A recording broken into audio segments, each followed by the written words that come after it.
त्याने तिचे शिर कलम केले, हात कलम केले, पाय कलम केले. कोण होता हा राक्षस?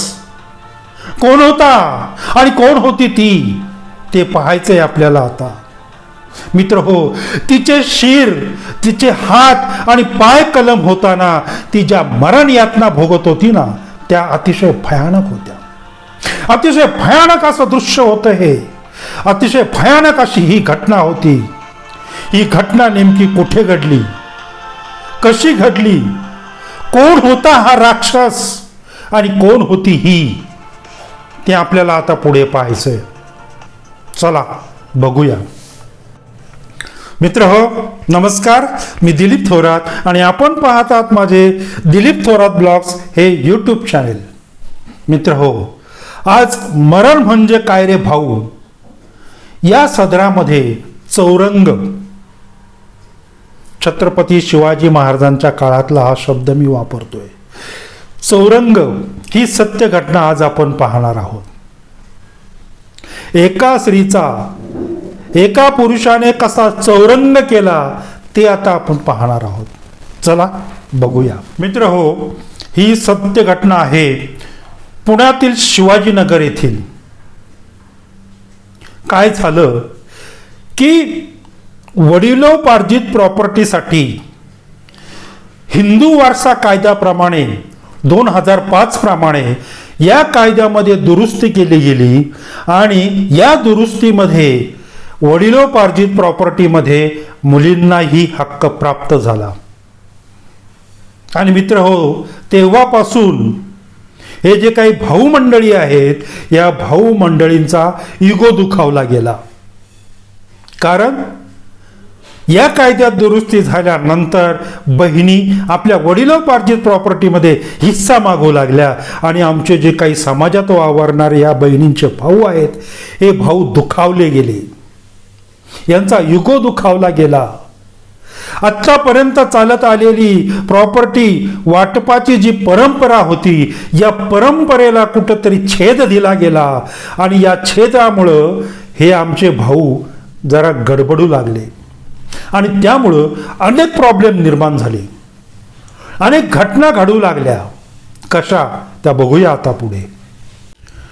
वडिलोपार्जित प्रॉपर्टीची व्याख्या बदलल्यामुळं आपले तमाम समाजातील पुरुष मंडळी पूर्णपैकी डिस्टर्ब झाले, हे नाकारता येत नाही. आणि त्याचमुळे तानाजीनगर, शिवाजीनगरमधील तानाजी वाडी या वाडीमध्ये अष्टाफ खान याने आपल्या बहिणीचा सकीना खान हिचा हात पाय शीर तोडून अक्षरशः चौरंग केला. भयानक आहे हे, भयानक आहे. अनेक वेळा या सकीना आणि अष्टाफ या बहीण भावांचे या प्रॉपर्टीवरून वाद होत होते. प्रॉपर्टी काय होती ते राहते घर. तर या घरामध्ये सकीनाला वाटा पाहिजे होता 2005च्या कायद्यानुसार किंवा त्या कायद्यामध्ये केलेल्या दुरुस्तीनुसार तिला वडिलोपार्जित प्रॉपर्टीमध्ये अधिकार हवा होता, या घरामध्ये तिला अधिकार हवा होता. पण हा अधिकार देण्यास, या घराचा अधिकार देण्यास हा अष्टाफ तयार नव्हता. त्यावरून बहीण भावांची सकीना आणि अष्टाफ यांची वारंवार भांडणं होत होती आणि ही भांडणं प्रचंड टोकाला जात होती. कारण सकीनाचं म्हणणं एक होतं की मला त्या घरामध्ये वाटा पाहिजे आणि अष्टाफ म्हणत होता की मी तुला त्याच्यामध्ये वाटा देणार नाही. त्यामुळे यांची प्रचंड भांडणं व्हायची.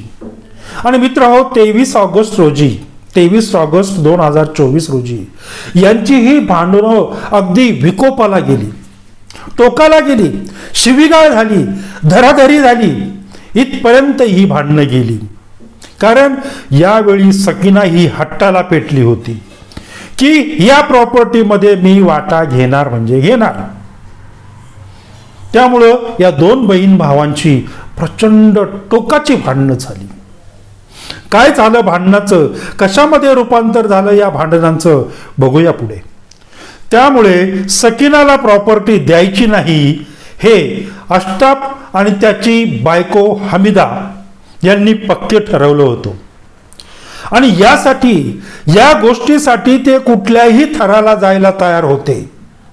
हे दोन्ही नवरा बायको अगदी कुठल्याही थराला जायला तयार होते. आणि मंडळी, 23 तारखेच्या भांडणात हेच झालं. अष्टापचा माथा गरम झाला, त्याचा राग एकदम उफाळून आला बहिणीच्या विरोधात, आणि घरात पडलेली वायर घेतली आणि या वायरच्या साहाय्याने आणि आपल्या बायको हमीदाच्या साहाय्याने या बहिणीचा गळा आवळून खून केला. सकीनाचा गळा आवळून सख्या भावाने खून केला. संपलं, इथेच संपलं. भाऊ बहिणीचं नातं इथंच संपलं. हेच भाऊ बहीण लहानपणी एकत्र खेळले, लहानपणी एकत्र एका ताटात जेवले, लहानपणी एकमेकांच्या खोड्या काढल्या, लहानपणी एकत्र शाळेत गेले. आणि हेच बहीण भाऊ आज प्रॉपर्टीसाठी मात्र एकमेकाचा गळा आवळण्याच्या थरापर्यंत गेले. लहानपणी या बहिणी बरोबर खेळलेला हा अष्टाप आज त्याच्या डोक्यामध्ये सैतान घुसला होता. आणि या अष्टापमध्ये घुसलेल्या सैतानानेच सख्या बहिणीचा गळा आवळला आणि खून केला. काय ही माणुसकीला काळिमा फासणारी घटना नाही? आपल्या नातेसंबंधाला काळिमा फासणारी ही घटना नाही? मित्र हो, असं काही ऐकलं ना की अंगावर अगदी शहारे येतात. जी मुलं लहानपणापासून एकत्र राहिली, एका आईच्या उदरात जन्माला आली, ती मुलं या टोकाला जातात, अंगावर खरंच शहारे येतात हो. केलेला गुन्हा लपवण्यासाठी या अष्टापने बहिणीचे हात तोडले, पाय तोडले, शिर तोडलं. या बहिणीचा, स्वतःच्या सख्या बहिणीचा अक्षरशः अष्टापने चौरंग केला. आणि तिचं जे धड आहे ते धड पुण्यातील मुळामुठा नदीमध्ये टाकून दिलं. अर्थात तिचे हात, पाय आणि शिर हेही त्याने नदीतच टाकलेलं असावं, वेगवेगळ्या ठिकाणी. परंतु हे धड काही 4-5 दिवसांनी अगदी खराडी भागामध्ये या मुळामुठी नदीमध्ये आढळून आलं. काय ही खरंच काळजाला अगदी चीर आणणारी गोष्ट आहे हो. काळजाला चिरणारी गोष्ट आहे, माणुसकीला काळीमा फासणारी ही गोष्ट आहे. अरे एवढं धाडस या अष्टापमध्ये आलं कुठून? सख्या बहिणीचा मर्डर करण्यापर्यंत अष्टाप गेला कसा? खरंच कठीण आहे. सकीना बेपत्ता असल्याची तक्रार सकीनाच्या नातेवाईकांनी पोलीस स्टेशनला दाखल केली. आता मात्र खरं पोलिसांपुढे आव्हान होतं. ज्या वेळेला सकीनाचं धड हे खराडी भागात मुळामुठा नदीत सापडलं, त्यावेळेला आणि ते समजलं की हे सकीनाचाच धड आहे, त्यावेळेला पोलिसांपुढं खरं आव्हान निर्माण झालं. पुणे शहरातील पोलीस चक्रावून गेले. प्रचंड मोठं आव्हान होतं ते. हात एकीकडे, पाय एकीकडे, धड एकीकडे, शिर एकीकडे, आणि अशा अवस्थेत सापडलेल्या त्या मृताचे आरोपी शोधणं हे खरंच पोलिसांपुढे आव्हान होतं. पण ते आव्हान माझ्या पुणे पोलिसांनी स्वीकारलं आणि आरोपीला शोधलं देखील. सॅल्यूट पुणे पोलिसांना, सॅल्यूट. आता तिचे हात, पाय आणि शिर हे शोधण्यासाठी पोलिसांनी ड्रोन कॅमेराचा वापर करत आहेत. परंतु ज्या वेळेला शोधलं, तिचा आरोपी शोधला, तो तिचा भाऊ आष्टाप निघाला.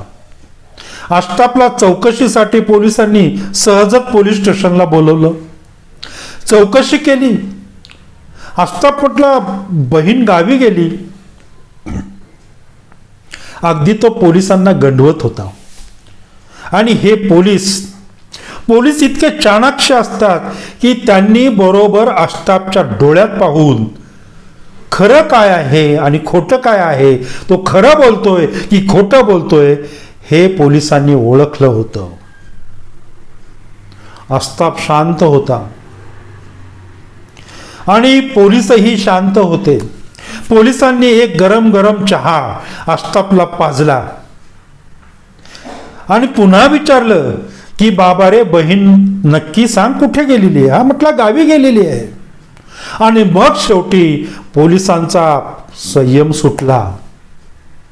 त्यांनी आष्टापच्या पाठीवर हात फिरवला आणि चल बाबा जरा आतल्या रूममध्ये जाऊ म्हणून या आष्टापला आतल्या रूममध्ये नेलं आणि त्या पोलिसांनी त्यांचा खाक्या दाखवला. त्यावेळेला हा आष्टाप खडा खडा खडा खडा बोलू लागला. त्याने आपला गुन्हा कबूल केला. मित्र हो, एक विनंती करायची हो, प्रॉपर्टीसाठी एवढ्या थरापर्यंत जाऊ नका. काही नाही हो, आयुष्यामध्ये काही नसतं. ज्या वेळेला आपण जन्माला येतो ना, ते नागडेच येतो. जर हॉस्पिटलमध्ये आपला जन्म झालेला असेल तर ती नर्स असेल, आया असेल, आपल्या अंगाभोवती एक कपडा गुंडाळते. आणि एक लक्षात घ्या, त्या कपड्यालाही खिसा नसतो. खिसा नसलेल्या कपड्यामध्ये आपण जन्माला येतो किंवा आपण जन्माला आल्यानंतर तो कपडा जो आपल्या अंगावर टाकला जातो त्याला खिसा नसतो. आणि ज्या वेळेला आपलं निधन होतं, आपला मृत्यू होतो, त्यावेळेलाही आपल्या अंगाभोवती जे पांढरं वस्त्र, पांढरा कपडा जो टाकला जातो, मित्रांनो, त्या कपड्यालाही खिसा नसतो. एक लक्षात घ्या. जाताना तुम्हाला तुमची जी काही प्रॉपर्टी आहे त्या खिशामध्ये नेता येत नाही, कारण त्याला खिसाच नसतो. आणि या खिशातल्या मालमत्तेसाठी आपण एवढं खून, मर्डर, दरोडे हे कशासाठी करतो? अहो, जन्म आणि मृत्यू याच्यामधलं जे अंतर आहे ते फार छोटं आहे. ते फार आनंदाने जगा. हे अशा काही करू नका, नंतर पश्चाताप होतो. एक मात्र नक्की, जन्म आणि मृत्यूच्या मधल्या काळामध्ये मित्रांनो, तुमच्या आईला जपा, तुमच्या बापाला जपा, तुमच्या भावाला जपा, तुमच्या बहिणीला जपा, तुमच्या नातेवाईकांना जपा. ही अशी कृत्य करण्यापासून परावृत्त व्हा. नाही मिळाली प्रॉपर्टी तर काही होत नाही. या जगामध्ये परमेश्वराने आपल्याला जन्म दिलाय, याचा अर्थ तो आपल्याला नक्कीच उपवाशी मारणार नाही. तो काहीतरी देणारच. तुमच्या चोचीमध्ये कुठून तरी तो दाणा आणून टाकणारच. आता मित्रांनो, इथेच थांबूया. फार भयानक अशी ही सत्य घटना आपण मरण म्हणजे काय रे भाऊ या सदरात दिलीप थोरात ब्लॉग्स या यूट्यूब चॅनेलवर आपण पाहिली. या यूट्यूब चॅनेलला सबस्क्राईब मात्र करा आणि या व्हिडिओला लाईक आणि शेअर करा. त्यामुळं मला अजून तुमच्या पुढे असे अनेक व्हिडिओ घेऊन येता येतील. आणि बेल आयकॉनचं बटन मात्र नक्की दाबा. येतोय पुन्हा तुमच्या समोर एक नवीन सत्य घटना घेऊन. तोपर्यंत नमस्कार.